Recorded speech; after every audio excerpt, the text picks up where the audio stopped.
ओम तत्सत्। ओम श्री परमात्मने नमः। ओम नमो भगवते वासुदेवाय। समस्त गीता दर्शक मोर नमस्कार। आज गीता प्रसंग चतुर्थ अध्याय ज्ञान कर्म संन्यास योग 18 अध्याय कथा वस्तु। गत भिडियो आम जाचे 18 अध्याय अकर्म किपरि कर्म दर्शन कथा।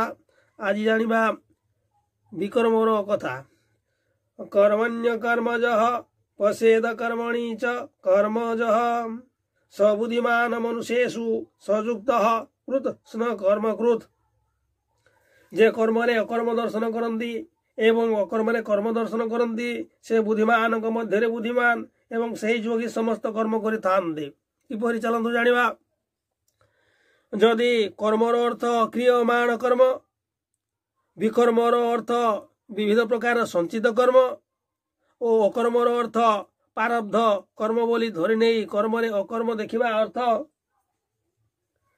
क्रियमाण कर्म करिबा समय भविष्यत ताहा प्रारब्ध कर्म बा कर्म होई फल भोग रूपे उपस्थित हेबो बोली बुझिबा एवं अकर्म कर्म दर्शन करिबार अर्थ प्रारब्ध रूपक फल भोग बेले से सबु दुखादि भोग को निजर पूर्वकृत क्रियमाण कर्म मानकर ही फल बोली बुझिबा एवं एपरि बुझी पाप कर्म त्याग करी शास्त्र विहित कर्म करिबा। तेबे किछि आपत्ति अछि कि? कारण कर्म मानकर संचित क्रियमाण और प्रारब्ध एही तीनोटी प्रकार ही प्रसिद्ध।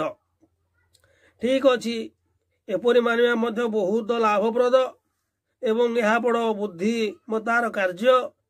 किंतु एपरि अर्थ मानिनेले कवय हो पत्र मोहिता गहना कर्मणो गति जज्ञाता मुख्य से सौहात सयुक्त कृष्ण कर्मकृत तमाहु पंडितम बुधा नैव किंचित कुरोति सह आदि वचनर संगति रहिब नाही। अतएव यही अर्थ केतकांशरे लाभप्रद हेले मध्य प्रकरणर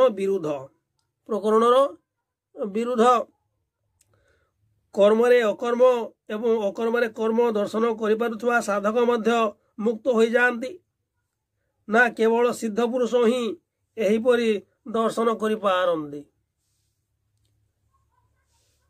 मुक्त पुरुष मानकर जहा स्वाभाविक लक्षण मुक्त पुरुष मानकर जहा स्वाभाविक लक्षण ता साधक पाई साध्य अटे। अतएव मुक्त पुरुष स्वभावत यही तत्व को जानती एवं साधक तांकर उपदेश को ताहा जानी पारी सही पुरी साधना करी मुक्त हो जाती। तेणु भगवान कहते मु तुमको सही कर्म तत्वर उपदेश देवी जहा जानी तुम्हें कर्म बंधन मुक्त हो जीव।